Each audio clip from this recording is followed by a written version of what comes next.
make sure my phone is off so I don't, Oh, it I doesn't, didn't you think know, mine's ping on. or call Do you or want me anything. to turn mine off? Not No, it's necessarily. fine. And also, if we say something or we get into a conversation that just didn't feel right or wasn't exactly, we could just do it again. Okay? Okay. There you go, pardon. Okay, yeah, we did a whole new interview with Helen this morning because the last one Yes. didn't work. Oh.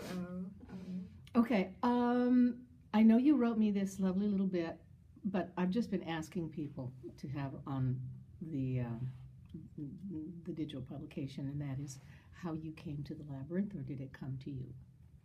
The labyrinth came to me in the form of jacquard woven ribbon while I was working at the Smithsonian's National Design Museum, and always being interested in textiles. My sister-in-law, Laura Foster Nicholson, sent me all the different colorways of labyrinth ribbon that she had made, and I don't know anything about labyrinths. And I thought, we just bought our property in New Mexico, and there's no rain, there's no water in New Mexico.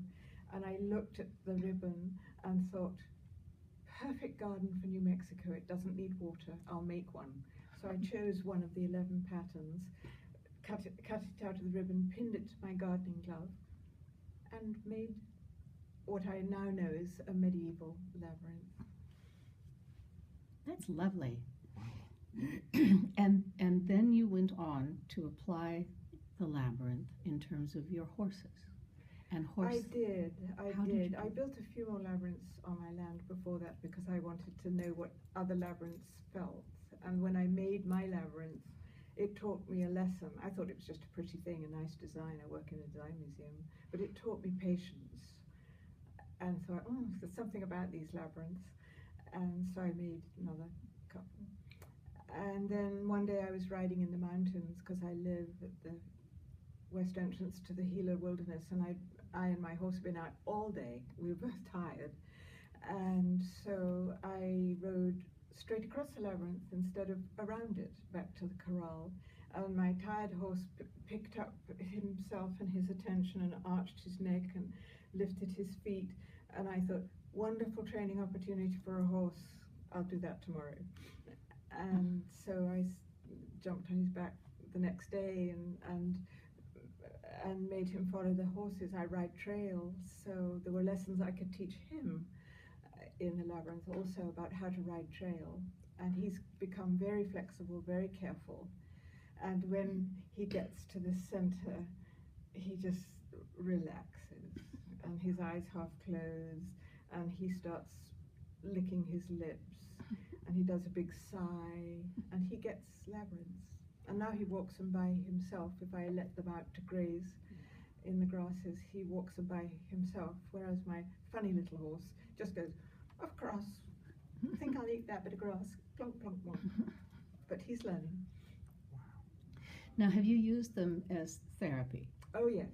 And how have you done that? Well, in various ways, I lead visiting groups of people, and so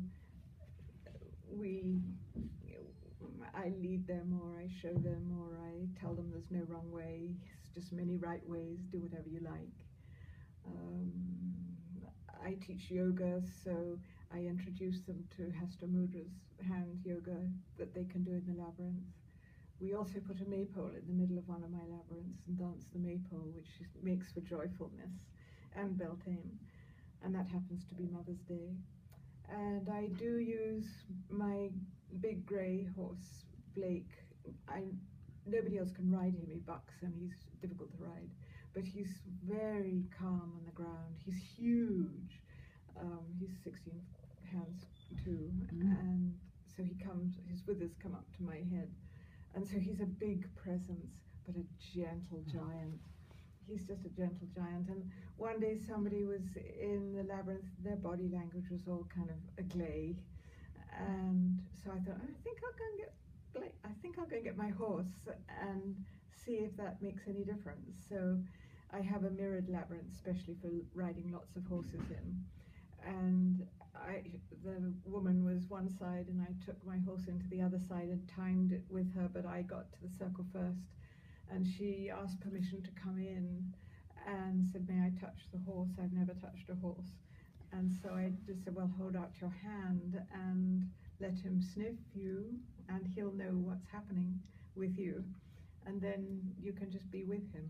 And she ended up never having touched a horse, weeping in his mane and pulling hairs out of his tail, which I thought, ooh, but I hope he doesn't kick, but he didn't. He's a good horse. So now I use him. I never planned to. He's very high-spirited Arabian, but it works.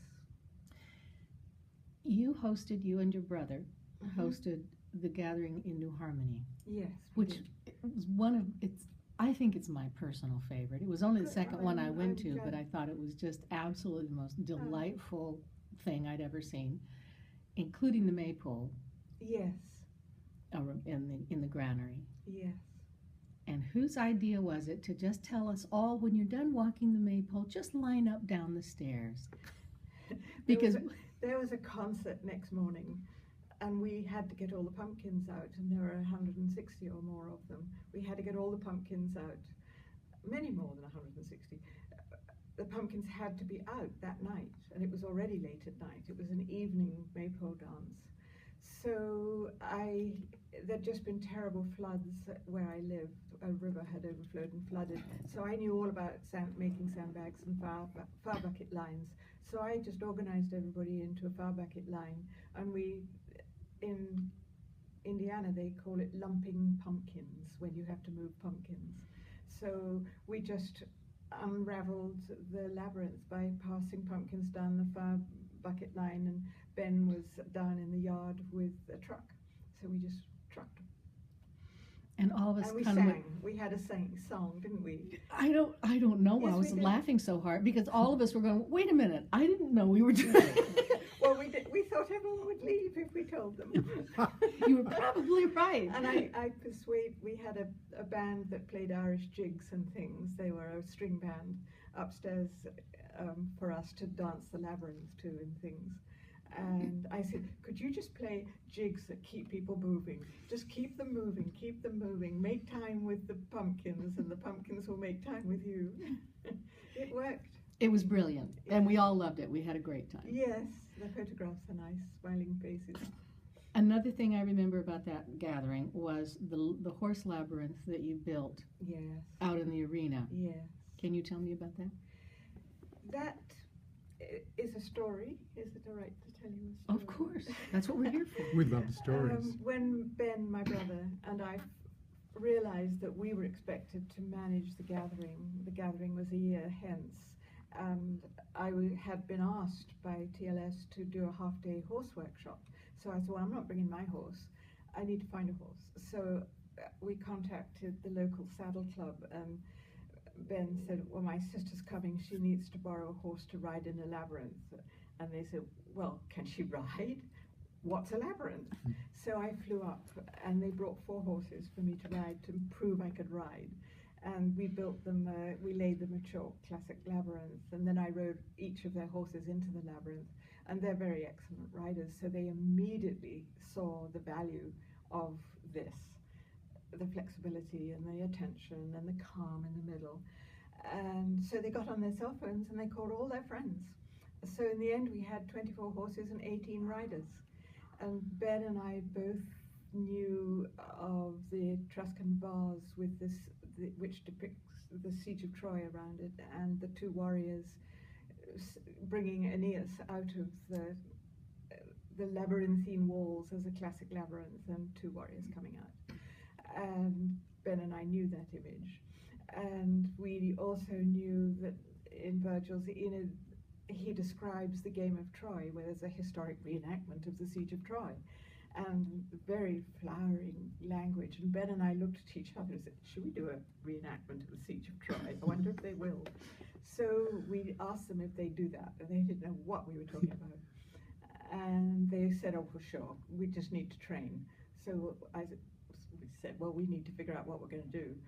And I didn't know what kind of labyrinth to build that we could do that. And Jeff Sauer designed me a mirrored classic labyrinth. It had to be classic because of the vase. And so Jeff designed that, and then Jeff read Virgil as we rode the labyrinth. and it was like synchronized swimming. We'd all trained, so we kind of come in and go round and go round and come in and go round, and then we went into the middle circle with our spears flashing, according to Virgil, and swapped sides and then came out again. I had read somewhere that that kind of training, Troy Town, Yes. riding horses, was a kind of training not only for the riders to control the horses, but also to get the horses used to going past one another And without between being... each other. Between horses, they're fine passing each other. You usually pass on the left, and that's what horses are trained to do normally. But we needed the horses to go between each other, and you don't usually ride between each other.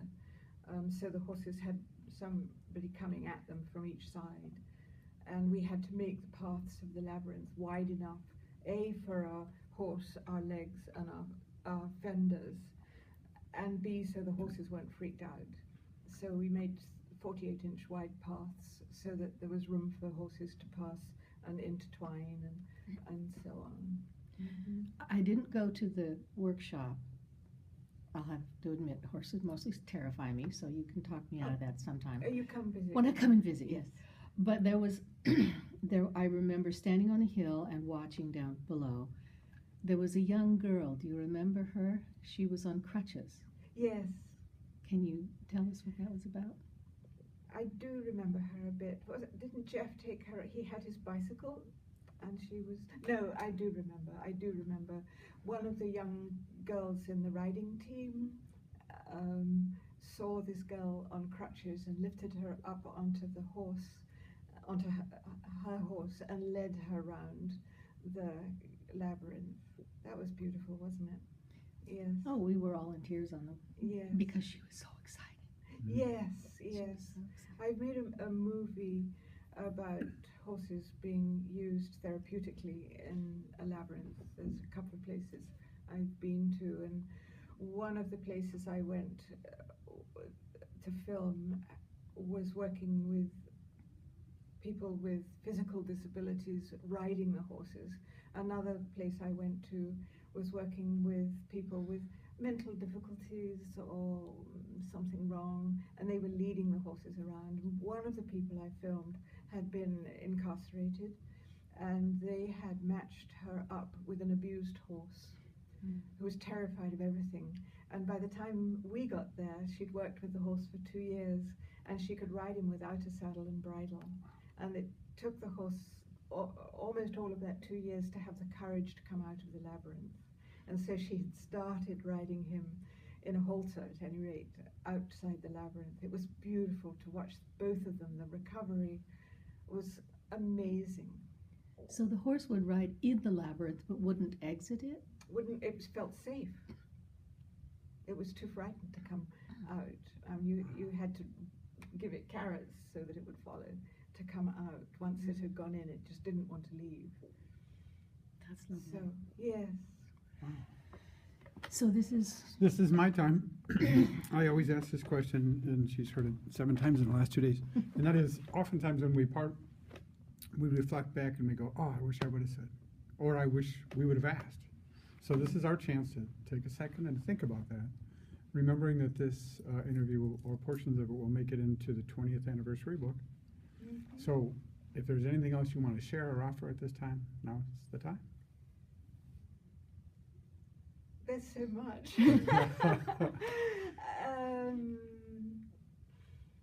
One of the things, we live so remotely. We live 4 hours from any airport, 72 miles from the bank and the grocery. And one of the things I capture and give to people is the space and the quiet. I make, if they come from cities, you know, they start walking fast, and I say, just listen. There's nothing to hear except the ravens and maybe my horses. So I think giving people peace is one thing I like to do. I teach yoga workshops and things in my labyrinths. Also, how many do you have? I've got 5 labyrinths, all different, and I've laid out a maze in plan, just with white rocks. So that you can tell people the difference between walking a maze and a labyrinth, but they don't get it till they've done it. And I have on film people calmly walking the labyrinths, and then they get in the maze and they're going, and where do I go? Where do I go? I've kept the grass long in the maze so that they can't really see. But that's a nice thing to be able to give them. Oh, I remade the Troy ride, the labyrinth. We did in New Harmony. I wanted it when I got home. So what I had plenty of is horse manure. So I've made it out of horse manure with horseshoes on top. It's 90 feet across with a 40-foot center circle. And it's a 7-circuit, kind of 14-circuit labyrinth, and it's all made of horse manure. And some people come up to us and say, ugh. And some people say, how beautiful. For an equine labyrinth, horseshoes and horse manure. And I remember very clearly, too, the pancake breakfast. Oh, yes. Yes, yes. I have, the American Legion made a pancake breakfast for everybody one morning. And we had the local ironmonger make a brand as a 5-circuit classic labyrinth. And so all the pancakes were branded before they were served. I have that at home. I remember there was a woman, I mentioned it on Facebook, and a woman wrote to me and said, where do I get one? Get them? And that's where I asked you, and you said, oh, well, you talked to an ironmonger. And I went, wow, I guess I don't know any. Oh. Monger is not a word that comes up very often. Well, Fishmongers, not in Portland. ironmongers. Oh, It just means to make things. I know. Yeah. Okay. yes. Well, I guess I live near horseshoes and And iron. branches, and I used to live in Manhattan, so there's railings. I think I'm used to iron. Well, it's very useful where you are now. Yes, it is. It is. So anything else that we can, I any think of us can I think of? that is really quite good. But I might ask, once you get home, since I have your email address, to share a photograph or maybe access to your videos if they're up. Are they up on YouTube or?